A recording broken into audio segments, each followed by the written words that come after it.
Hello everyone and welcome back to my channel. In today's video I am going to do a May wrap up. This is just, you've seen this before if you have seen my plan with me. I will have a link to the video where I did this one if you are interested to watch. This is my list of all the books that that I read or that I started, and when I started it and all of that. I have my usual register here where I log if it's a physical, audiobook, ebook, owned, borrowed, and what app I used. Then my calendar here. I try to match with that in my calendar. If it's a physical, it will be this one right here, and if it's an audiobook, it will be this one. The purple one was if I read it in ebook. Then over here I made a list of the books that I started, because I realized that I started a lot of books and I wanted to remind myself to go back and finish those songs that I was listening to. Then I participated in the Asian Readathon in May, hosted with Cindy, and these are the books that I read, including the children's books here. I read They're Called Us Enemy, Before the Coffee Gets Cold, Dial A for Aunties, Eyes That Kiss in the Corners, and Mooncakes. Over here, I wanted to log any translated work, and I read Marina by Carlos Rizafon, and this one has been translated from Spanish to English, and I actually read both of them. I read the Spanish version first, borrowed from the library, and then I also read the English version in physical copy in the month of May. Another translator work was Before the Coffee Gets Cold, translated from Japanese, that I read for the Asian Readathon. Then I have the list of all the books that I read here. Besides the ones mentioned, I also read Ice Planet Barbarians, and so in total I read a nonfiction book, a romance book, 2 mysteries, 2 picture books, and 1 fantasy. In total, I read 609 pages and 17 hours of audiobook listening. So there was 3 audiobooks, 3 ebooks, and 1 physical book. Then I have here the spreads that I did for my reading journal of the books that I read. The first one is Mooncakes. This is a picture book, and I read this one as an ebook borrowed from my library, but after reading it and after going through all of the beautiful illustrations, I want to have a physical copy of this book, and I read it to my kids and they seem to really enjoy it, so I want to have a physical copy and reread it as often as possible because I thought it was beautiful. And this book has 32 pages. Like I said, it was an ebook borrowed from the library using the Hoopla app. Picture books can be really underestimated. They can have a beautiful message, and especially when you're reading a book about a culture that is not your own, then there's a lot that you can learn from being an adult. So it was very interesting to see like my children's reaction, and kind of like we're all taking this as a learning experience. So I really enjoy this one, and reading this one alongside with Daughter of the Moon Goddess, which is another book that I started in May, but I finished in June. Like getting to see how, you know, one book is through the eyes of the child, and then reading an adult fantasy based on the kind of like the same myth about the moon goddess and the festival of the moon, the Chinese moon festival, I'm sorry. And it's just very it was a very good experience, and I'm glad I did that. So yeah, this was a very cute book. All of the illustrations are inspired from illustrations that I saw in the book. If you have small children, I highly recommend it. Also, I read, along with my kids, Eyes That Kiss in the Corner. in the corners. And this is such a beautiful book as well. Beautiful illustrations, but also a beautiful message of, you know, like accepting yourself for who you are, if words can come out of my mouth.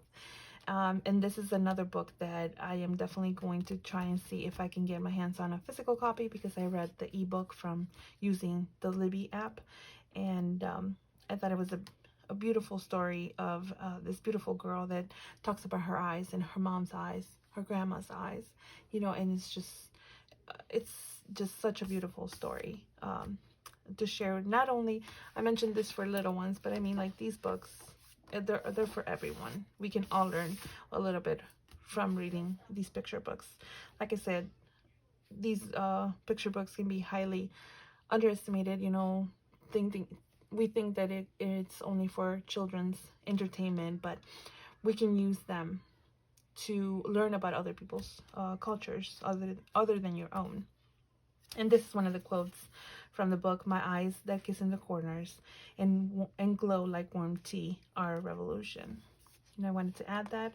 I am not really good at drawing faces, and apparently not even hair, but I saw this beautiful illustration in the book, and I wanted to recreate it. But I have a lot more practice to go through before I can actually do a decent job at drawing any kind of face, and the hair too. I have such a hard time drawing hair, but I'm practicing. I'm trying. Then I have Before the Coffee Gets Cold. This is the book that was translated from Japanese. I read this as an audiobook. I borrowed it from the Hoopla app. And it's about 7 hours audiobook, but it's divided into 4 stories. However, the stories are intermingled with one another, so we get to learn from all of the characters, not only from the first story, but we get to know them throughout all 4 stories. So the first one, we have The Lovers. This was probably my least favorite story. Then we have Husband and Wife. We have The Sisters, and Mother and Child. Out of these 4, The Sisters was my favorite, and this one broke me a little. This was definitely my favorite. I really liked how it was done, but it completely broke me inside. So yeah, I love this story, but it was heartbreaking. It was hard to read, and it's kind of hard to talk about it right now, so I'm not going to. But yeah, this one was my favorite out of all 4. So basically, this story, I didn't even tell you what it was about. I'm sorry. So this is brings an interesting concept, and that is of traveling to the past. And we start with this quote: "If you could go back, who would you want to meet?" So it's about this cafe, and there's a specific seat on this table that you can sit and travel to the past and get to talk to somebody from your past. And it's a very interesting concept, but there's so many rules attached to this traveling back. So one of the rules is you have to get back before the coffee gets cold. You have to be sitting on the same chair. And oh my gosh, what are the other rules? It has to be somebody that you've met in that cafe in the past. And finally, you cannot change anything in the past. So nothing, no matter what you do, there's nothing you can do to change the past. And one of the quotes that it's from Husband and Wife, from the story about Husband and Wife, it says, "The present didn't change, but those 2 people had." And I think as you read along through all these stories, even though you're like, oh, what's the point of going to the past if you're not going to be able to change anything? The point is not to change anything. The point is to kind of like have closure with somebody. And it's not so much that people are, that things are going to change, is that you are going to change. The person who travels comes back as a changed person. So very interesting concept. I loved it. I can't wait to get my hands on the second one. I'm waiting for the library hold, but I will be reading, I think it's Stories from the Cafe. It's, I believe, I think it has to do with the same people that we see here, but maybe there's more. I don't know. All I know is I went to read it and I really like this. So the next one that I have is Dial A for Aunties. This was so not what I expected. I expect to like every book that I read because I go into it thinking that I'm going to like it. That's why I'm reading it. But I love this one, and I did not expect how much I was going to love it. It was just, I mean, the whole mystery, the accidental death, and the aunties, and Medi. I mean, everything. It was just, it was funny. It was entertaining. It was like, you're kind of worried about what's gonna happen with these characters. You're like almost on the lookout to make sure that these people can get away with what they're trying to get away with. But it was just something that I did not expect to love it as much as I did. But oh my god, it was just great. And it's basically Medi, her and her mom and her aunts, they basically have a business of doing weddings, and Medi's a photographer. Her mom is I think she does the flower arrangements. One of the aunts does the entertainment, the other one does the cake, and finally the last one does hair and makeup for the bride.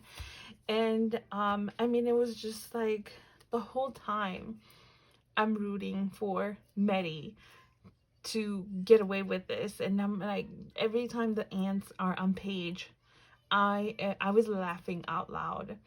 They are hilarious. They're something else. I just loved their interaction with each other, and then also with Medi.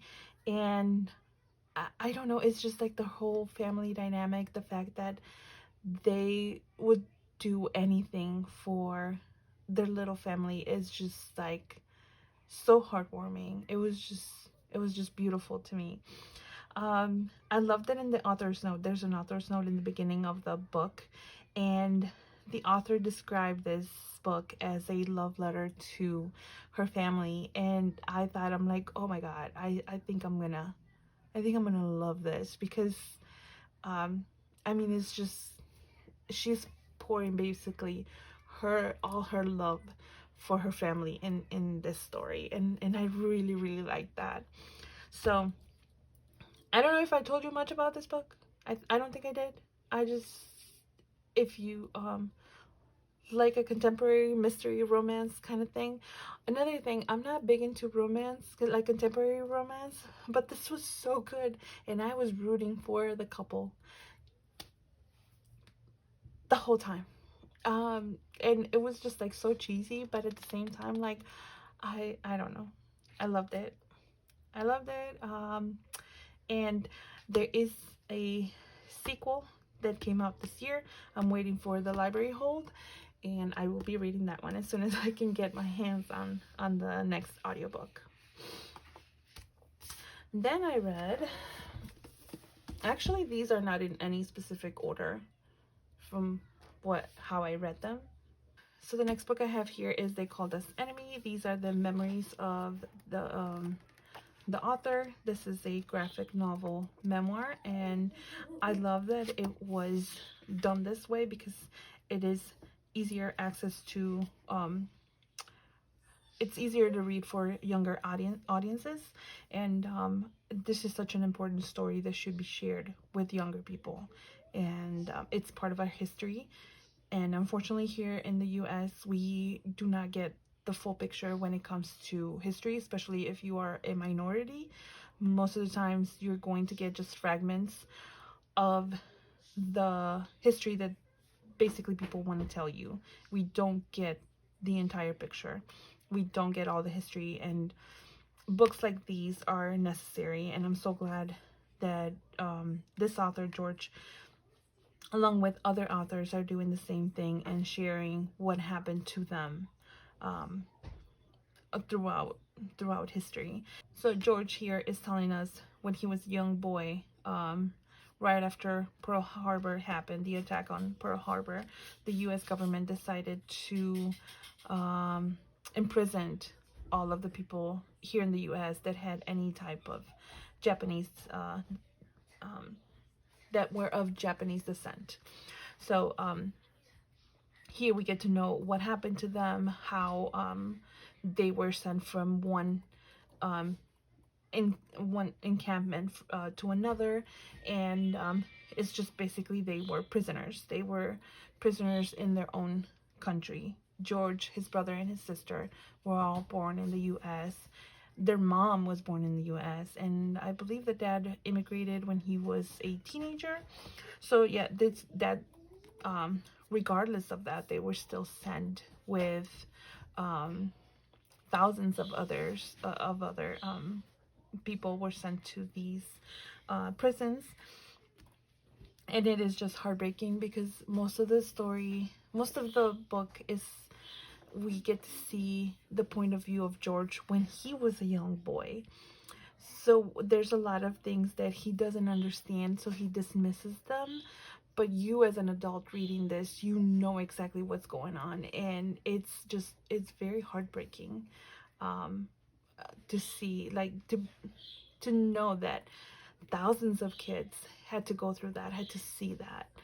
And when you're able to understand that and read that, it is very heartbreaking. But like I said, this is a book that is necessary to read. I highly recommend this book if you want to know a little bit about our history, especially if you're in the US. Highly recommend that you read this part of our history that was purposefully omitted from the education in our country. So yeah, this book was very good. I read it actually as an ebook borrowed from the library, and then after reading it, I decided that I needed a copy, and I will be rereading this, and more importantly, I will be sharing this book with my kids, and I am glad that I get to share it here in a video, and I hope that more people will have the opportunity to read it and to learn from it. And basically what I'm trying to do with this is spread the word, basically, that you know, things like this do happen, that sometimes things like these are still happening right now, and that we should get to know about it. Oftentimes we learn as adults how comfortable it is for people to give us just fragments of the history of this country, but then we also get comfortable at not learning further, and it's frustrating, you know, to have to, you know, get out there and have to find the truth for yourself and have to dig for, you know, stories like this one. But it is necessary, because if they're not giving you the full story, if they're not giving you the full picture, then it's necessary for stories like this to be told, and for, you know, people like me that have read it to spread it, and, you know, spread the word and say, you know, like, this is an important book that more and more people should read. And I hope that I'm doing that here. So if you have not read it, I highly recommend it if you're looking for a graphic memoir, something that I say it's easy to read because it's easy to understand it. It's not as easy to read in the sense of it's heartbreaking what you're reading, and it's hard to, you know, read this stuff because you know that this actually happened to human beings. But the access of having it in a graphic novel, it's easy to comprehend and easy to follow. I hope I'm making some kind of suns. But yeah, highly recommend this one. Or if you read it, let me know what you thought about it in the comments. The last one I have here is Marina, and I'm not going to talk about this one too much because I do plan to make it making a video with a lot more detail about this one. This one is by Carlos Ruiz Zafón. This is the last book that Carlos Ruiz Zafón wrote for younger audiences. After this one, he started writing for adult audiences. So it was a great book. I really liked it. I really liked I like the writing of this author. Sometimes the characters might not be too likable in his books, but for me, it's all about the writing. It's all about how he takes you. He doesn't just tell you, describes a setting. He takes you there with his writing, and that's what I want to talk about in this other video that I want to do. So yeah, for now, this is another book that I read in May. I read it. This is translated from English, from Spanish to English, and I actually, for the month of May, I read it in both editions, in Spanish and in English. And I will have more of my thoughts about this in that video that I'm going to do in the future. But for now, like I said, I read this one, and this is the spread that I created. So for now, that is it. That's all I read in May. I read some fantastic books. I loved everything that I read. And I only hope that in the month of June, it will be the same, that I would love absolutely everything that I read. But for now, that is all. I hope you enjoy the video, and thank you so much for watching.